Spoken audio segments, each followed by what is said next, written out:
estratégicamente y también en función de la OTAN. Es una articulación de temas muy delicados que abordamos ahora con el profesor y doctor Alberto Roscolequier. Hola Alberto, buenas tardes. Buenas tardes, Pepe. Es correcto lo que vos decís, que realmente hay un cambio de paradigma total porque todo el hecho político, geopolítico, incidió absolutamente en el mundo globalizado. Veamos el caso puntual de Alemania. Hace pocos días habíamos charlado contigo, Pepe, que el año 2023 Europa prácticamente no había tenido crecimiento, lo cual fue absolutamente cierto. Europa no creció. Concretamente, cuando hablamos de Europa, tenemos que hablar de Alemania, que es el principal motor de la economía europea, porque cuando hablamos de Alemania estamos hablando de un país que representa el tercer Producto Bruto Mundial. Primero viene Estados Unidos, luego China, luego viene Alemania, y Japón quedó relegado al cuarto lugar.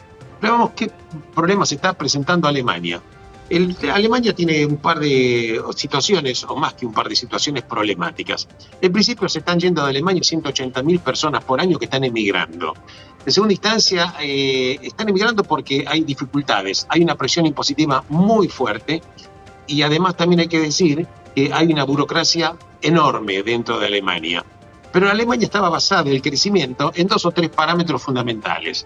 Un parámetro era el hecho de tener energía barata, que esta energía era barata y abundante, energía que provenía de Rusia, a punto tal de que Alemania tardó 5 años en construir un gasoducto que venía de Rusia hacia Alemania, un gasoducto que se denomina Nord Stream, y la verdad que no es el único gasoducto, pero este gasoducto tardó 5 años en construirse y costó 11.000 millones de dólares. Por ese gasoducto no está pasando absolutamente nada de energía, porque como producto de la invasión que hizo Rusia de Ucrania, la Unión Europea puso obviamente sanciones, entre ellos no están recibiendo Alemania, por supuesto, energía. Entonces ya no tiene energía abundante, no tiene energía barata, el costo de la energía subió.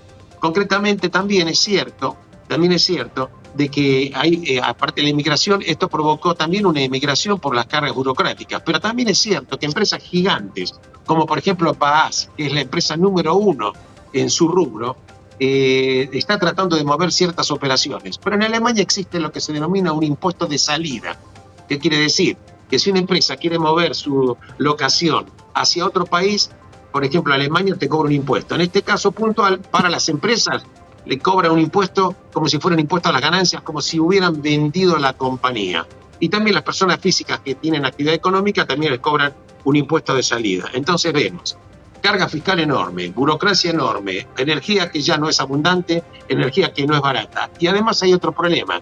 Alemania, haciendo uso de lo que se denominaba ciertos protocolos verdes, como algunos países de Europa, Alemania es un país muy, muy desarrollado, existe lo que se denomina en política internacional, se colocó la soga verde. ¿Qué quiere decir la soga verde? Que por cumplir regulaciones climáticas para el cambio climático verde, esto entró en colisión absolutamente con todo lo que era posible o económicamente rentable. Entonces cerró las plantas de energía nuclear. En consecuencia, no tiene energía nuclear porque cerró las plantas. La energía que venía de Rusia ya no viene. La energía la tiene que conseguir en otros lados. La energía es cara. Tenemos una situación impositiva problemática. Tenemos emigración de cerebros. Y también tenemos que la verdad que la presión impositiva sobre la gente que más tiene es muy fuerte.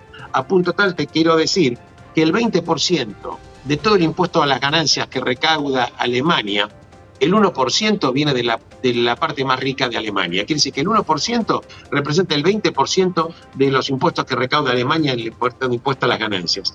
En consecuencia, esto provocó una fuga de cerebros, una emigración de gente, y por otro lado, los inmigrantes que vienen a Alemania no son inmigrantes calificados. Entonces tenemos un irse de gente muy calificada, grados universitarios y también algunos de ellos poderosos económicamente, y la inmigración que viene es una inmigración que no está tan calificada como la gente que se va. Y hay otro problema que dicen los especialistas, que la verdad que un problema que tuvo Alemania es que luego de casi 20 o más de 20 años tuvo por primera vez, Pepe, en un mes tuvo déficit comercial. Alemania, que supo tener prácticamente casi un 7-8% de su PBI en superávit comercial, de donde por supuesto traccionó este enorme crecimiento económico, la verdad que este paradigma también está cambiando. En el mes de enero, Estoy hablando del mes pasado, Pepe. Te voy a dar estadísticas oficiales. La industria de Alemania bajó en producción el 37% por falta de ventas. Las químicas y metales en 40%. La industria automotriz bajó un 27%. Y Alemania se quedó, por ejemplo, en una gran producción, por ejemplo, de la industria automotriz de motores de combustión y no migró en cantidad a motores eléctricos. Y otra pata que tenía Alemania era Rusia con energía barata, que ya no la tiene. China como un mercado enorme de venta de sus productos de exportación. Pero China, en vez de ser no solamente que en su momento era un mercado de clientes, pasó a ser un mercado donde China compite con Alemania, a punto tal de que hoy China es la empresa que mayor cantidad de coches eléctricos se está fabricando. Y el problema llegó a mayores, a punto tal de que Tesla, ese enorme conglomerado de Elon Musk, que estaba por instalar una fábrica de baterías de litio en una fábrica enorme cerca de Berlín, decidió trasladar esa fábrica a Estados Unidos de Norteamérica. En consecuencia, tenemos en este momento fuga de capitales, empresas que se van, personas que se van, 3.800.000 alemanes que están viviendo fuera de Alemania, y esto está provocando un cambio de paradigma total. Si me preguntas que Alemania tiene la potencialidad de superarlo, y claro que tiene posibilidad de superarlo, porque si nos ponemos a pensar, Alemania superó los costos terribles que tuvo como consecuencia de la Segunda Guerra Mundial, pagó un costo económico gigantesco con la reunificación en el año 1990 entre la República Democrática, que se llamaba en aquel momento de Alemania, con la República Federal, pero ahora está teniendo un cambio de paradigma que va a tener que hacer absolutamente cambios fuertes, cambios profundos, para volver a tener un poquitito mayor esplendor que lo que está teniendo la economía alemana, que dicho sea de paso, Pepe, este año las proyecciones económicas para Alemania le dan, la que menos le dan, un decrecimiento de 0,2%, y otros hablan de que va a bajar el Producto Bruto casi medio punto más. Así que las perspectivas en ese plano son bastante problemáticas. Alberto, es un momento bisagra, y me parece que este momento bisagra encuentra no solamente a Alemania en general, sino a sus dirigentes políticos y estrategas en particular, con muchísimas dudas, más dudas que nunca. Y me parece que está pagando también el precio de algunas malas decisiones. Vamos a ver, estuve tomando nota respecto de algunos de los puntos principales que estabas mencionando. Quiero empezar por el final, porque tal vez sea el punto más fácil de explicar. Sigue trabajando con motores a combustión, dejando de lado la producción de lo que demanda el mundo, que tal vez sean motores eléctricos. Pero me parece que su industria no está completamente definida. ¿Estamos tan seguros que el mundo va a migrar definitivamente a los motores eléctricos? Porque yo sé que hay experimentos que se están llevando adelante, fundamentalmente en Japón, que lo que miran, particularmente una de las marcas, es el hidrógeno. No es el mundo eléctrico de las baterías de litio. No saben qué hacer con las baterías de litio todavía, no saben cómo procesarlas cuando dejen de ser útiles.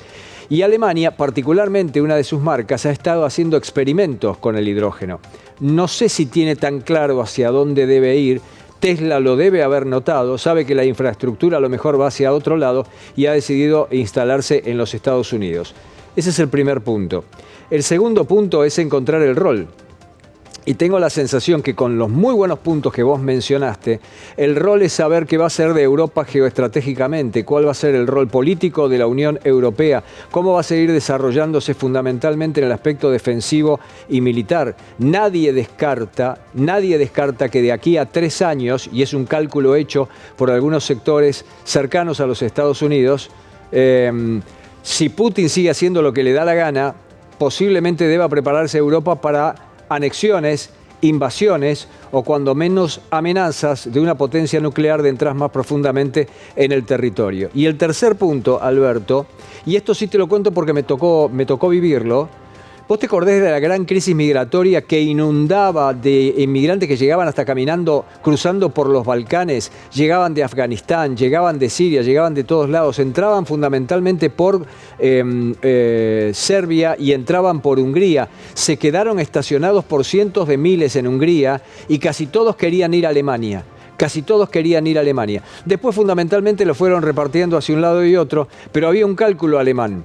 El cálculo alemán es que se estaba quedando sin mano de obra barata y entonces entendió que los podía calificar rápidamente y especuló Alemania en ese momento con que los podía tomar, que los podía absorber y se iba a encontrar con manos relativamente cultas, relativamente capaces de ser capacitados y que tuvieran un precio realmente muy pero muy barato. Y esa apuesta no salió bien. Alberto, perdón la extensión, me parece que ha sido un poco grave, pero había que estar en esas calles caminando con multitudes, como me tocó a mí en Budapest, y estar apelotonados en carpas como estuvieron en la estación central de Budapest y en lo más parecido que había en campos de concentración del régimen de Orbán.